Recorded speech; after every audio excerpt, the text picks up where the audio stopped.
Hi, my name's Sean, and I came to hand therapy sessions for my elbow, my arm and my wrist.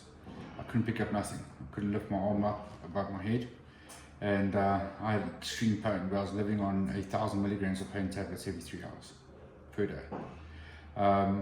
Being a skeptic, I came and saw Robyn and gave this a try.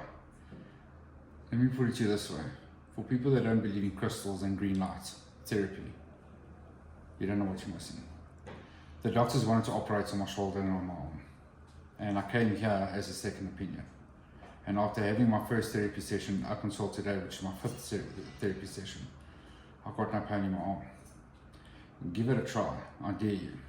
Find out what green light therapy is about. Find out what crystal therapy is about. Find out what setting of frequency is all about. And find out what your body's vibration is all about. Instead of going to the modern day, everyday medicine that everybody's trying to make a fast buck, I dare you, all the skeptics out there, give this a try. Because if you don't, you'll be surely sorry. I honestly do think that everybody out there that's suffering with any kind of pain, contact Robyn. She knows what she's doing. Thank you.